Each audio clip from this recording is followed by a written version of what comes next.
Oke, yang bahas gold outlook ini yang teman-teman tunggu kan? Ini adalah gambar yang teman-teman tunggu kan sekarang. Ini nggak usah dilihat yang lainnya ya. Brent crude, natural gas, nggak usah. Teman-teman lihat goldnya aja. Teman-teman lihat di harga berapa di sini forecastnya. Berapa? Sudah lihat. Sekarang harga berapa gold? Kalau teman-teman nge-search di chart berapa? Ayo, yang paling cepat ngetik juara. Ada berapa? Berapa harganya XHUSD sekarang? Lama ya. Lagi baca-baca dulu ini teman-teman. Berapa? 2021. Waduh, ini 2021 dari mana ini? 2018. Kalau 2017 9 masih oke lah. 2021 ini agak kejauhan. 18. Oke, sekarang 2018 ini ke 2175 itu berapa pips? Berapa jaraknya? 2018 ke 2175.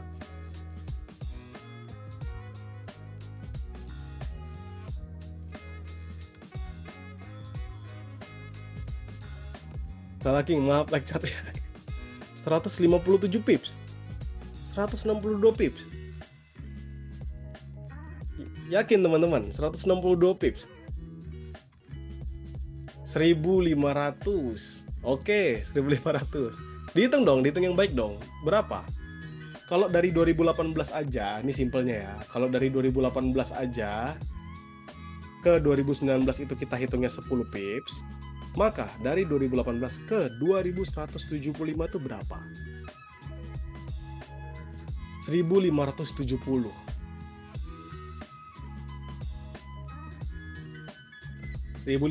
pips. Ini adalah global commodity price forecast. Dari yang gak usah dibahas dari siapa, yang bilang JP Morgan, yes, teman-teman bisa buka dari JP Morgan, teman-teman bisa pelajari dari sana. Karena mereka ini orang-orang pintar yang sudah terpilih lah, Goldman Sachs, JP Morgan, Deutsche Bank. Ini analis-analis yang bahkan lebih expert dibanding King sendiri. Mereka punya forecastingnya, gold itu di 2175. Berarti bisa buy dong sekarang King. Nah, kan itu bisa orang-orang trading-trading kan nanya gitu. Berarti bisa buy dong kita sekarang. Karena bisa sampai 2175, itu 1570 pips. Bisa banget buy sekarang. Tapi kalian duitnya berapa? $100. $100 dia dari 2018 drop ke, kalian pasang 0,01, ya dia drop 100 pips, itu kemakan habis duit kalian. 100 pips aja itu dari 2018 ke 2010. 2008. Udah rata kalian, udah MC. Paham nggak? Jadi ini adalah gambaran-gambaran ketika orang lihat, kok ada ya orang yang nge-hold 50 lot gitu, nge-hold lama. Kok ada ya? Ya ada lah, karena emang prediksinya kayak gitu.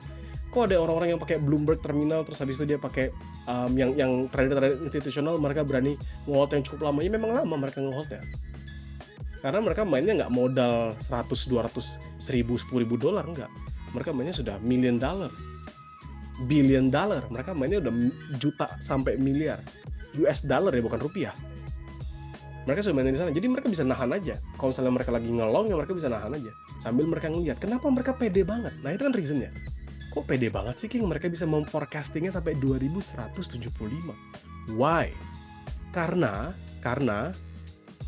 jawaban paling simpelnya King sebelum kita masuk ke selanjutnya adalah karena ada penurunan suku bunga, yang berarti USD memiliki imbal hasil yang nggak gitu menarik sehingga dananya akan berpindah ke yang lain, dan potensi resesi atau economic slowdown yang masih ada sehingga orang-orang masih nyaman untuk menyimpan dananya ke gold.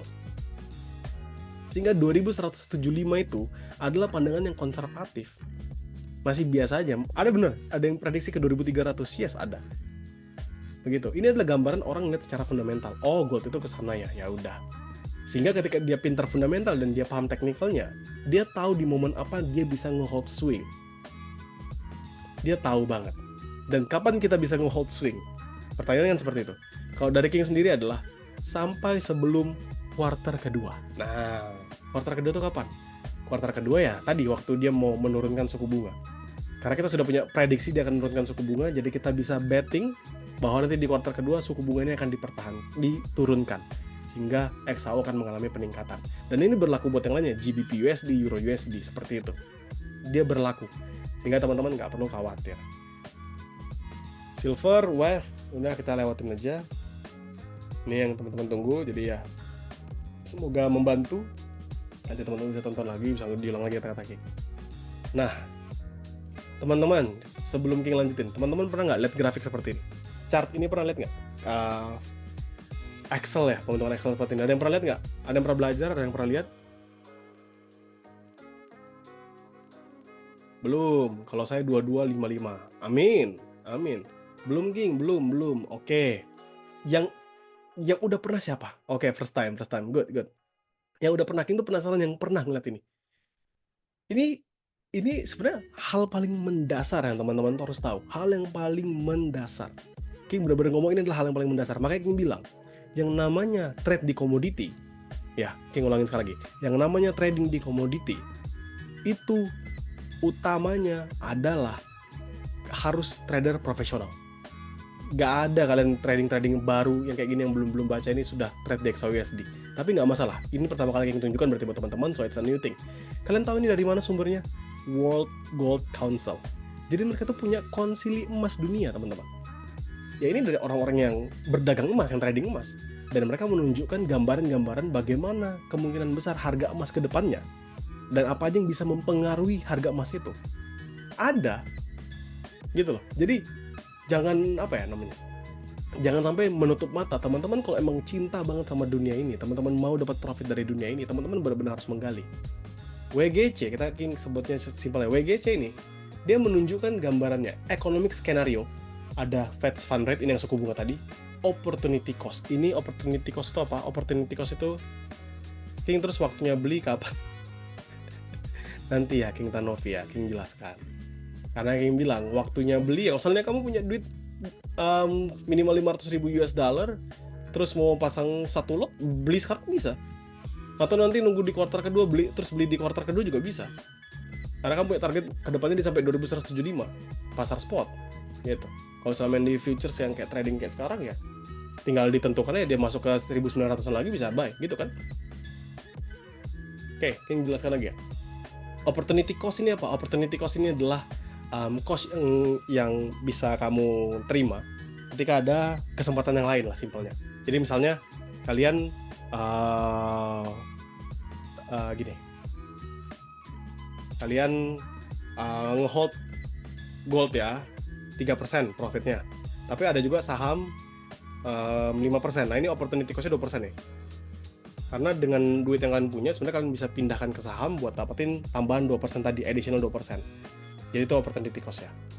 Terus economic expansion, pertumbuhan ekonomi, risk and uncertainty, terus momentum. Makanya yang selalu bilang tunggu momentum. Semua itu tentang momentum, teman-teman. Lalu di sini implied gold performance. Kalau warnanya biru biasa, ini namanya flat aja, tapi punya potensi untuk mengalami peningkatan. Kalau dia warnanya biru banget, biru gelap, itu lebih tinggi, bisa lebih tinggi dibandingkan rekor sebelumnya. Dan yang warnanya kayak seperti ini artinya flat aja tapi punya downside. Kalau misalnya warnanya terang banget, yang kayak pink gini tapi lebih gelap, itu berarti notably lower, ya di bawah dari recordnya. Sekarang ingin jelaskan satu persatu. Di sini ada 3 skenario, teman-teman lihat: soft landing, hard landing, sama no landing. Ini bahasanya bahasa ini banget ya, bahasa ekonomi banget. Soft landing itu intinya gini, teman-teman, kalau misalnya beli warteg tadi ya dari 10.000 terus dia tiba-tiba naik jadi 20.000. Terus kok dari 20.000 terus dia langsung turun ke 18.000, 16.000, 15.000, 14.000, 10.000 lagi. Ini namanya soft landing, pelan-pelan gitu. Dia pelan-pelan turunnya, nggak jahat. Oke. Hard landing itu seperti apa? Tadi dia dari 10.000 bisa naik ke 30.000. Ini hard landing, makin tinggi. Atau misal dari 10.000 dia jadi ke 3.000, langsung turun. Nah itu hard landing. No landing itu ya sama aja, dia nggak ada perubahan sama sekali. Kalau dia tadi 10.000 ke 20.000 ya sampai mati dia 20.000 terus. Gitu ya. Yang mana yang lebih bagus sebenarnya buat kita? Nah, pertanyaan seperti itu. Yang mana sebenarnya yang lebih bagus? Jujur, apapun yang ada kata-kata goldnya, yang kayak komoditi, lebih bagus kalau hard landing. Selalu lebih bagus kalau hard landing. Gitu ya. Kenapa King bilang lebih bagus kalau hard landing? Ya karena kalau misalnya kita ngomongin hard landing itu pasti ada goncangan ekonomi di dalam negara tersebut. Yang tiba-tiba harganya naik atau tiba-tiba harganya turun, ya itu pasti ada goncangan.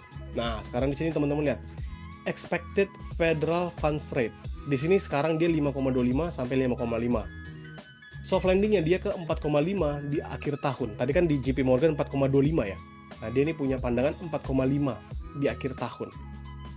Ini soft landing. Kita lihat dulu skenario kalau dia soft landing. Opportunity cost-nya apa? 10 year mulai stable tapi mulai down. Dolar flat dan juga mengalami penurunan. Artinya apa? USD-nya mengalami pelemahan. Oke? Ini mungkin kasih langsung kesimpulannya aja di sini. USD lemah kayak gitu biar teman-teman tuh pahamnya cepat. Di sini berarti USD drop. Ini maksudnya ini ya, USD drop. Kenapa? Karena 10 tahunnya dia drop, dolarnya juga mengalami drop. Economic expansion below trend growth. Nah, ketika economic expansion-nya di bawah growth-nya, orang-orang kan jadi malas keluar duit tuh. Kayak misalnya, aduh ini ekonomi lagi susah nih, mending kita nabung. Nah, karena nabung itu dia nggak beli emas kan? Atau misalnya karena dia nabung, dia lebih milih untuk nyimpan cash kan? Jadi dampaknya juga bisa mengalami pelemahan buat siapa nih di sini? XAU.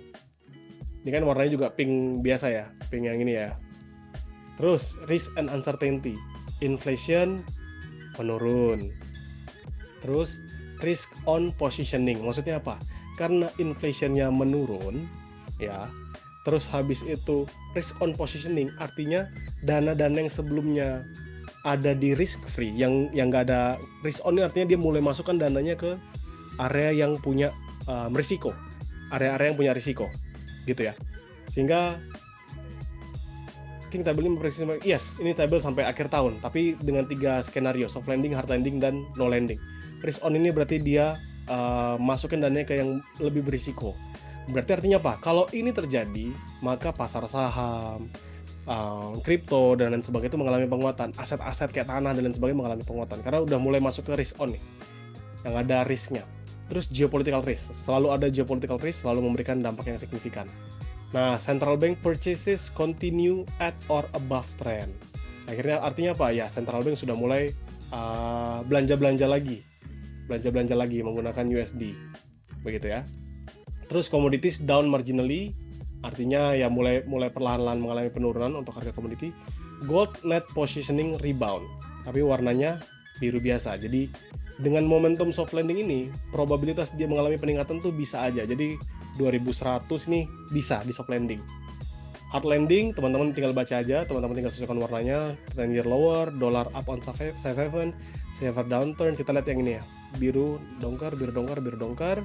Ini yang biru pink dongkar, sama nggak ada lagi, selebihnya dia pink biasa. Nah, kalau teman-teman lihat di sini, maka inilah potensi, ini kondisinya adalah hard landing ya. Inilah potensi bisa sampai ke 2200, 2300 kalau hard landing. Jadi 10 year-nya makin lama makin turun, artinya kan nggak menarik kan. Tapi dolar ya menjadi safe haven karena orang lebih takut sekarang ini. Ada kondisi-kondisi yang membahayakan. Terus untuk yang no landing, ini 10 year slightly higher, dolar meningkat berarti ini silang, meningkat. Di sini biru. Tapi ini sama juga kayak di area 2100, tapi ini ada potensi ke 2200. Gitu. Nah, sekarang gimana cara kita tahu ini lagi soft landing, ini lagi hard landing, ini lagi no landing? Ya dari data-data yang selalu keluar di tiap minggunya. Oh, ini inflasinya drop. Oke, berarti kayak gini. Oh, ini peningkatan suku bunganya dilakukan lagi. Oh, berarti begini kayak gitu. Di situ teman-teman ngeliatnya. Jadi itulah fungsi membaca news setiap hari ketika ada di ini momen news nih, lagi news, ada GDP, ada unemployment rate, ya itu fungsinya buat teman-teman tahu skenario mana yang mungkin akan terjadi.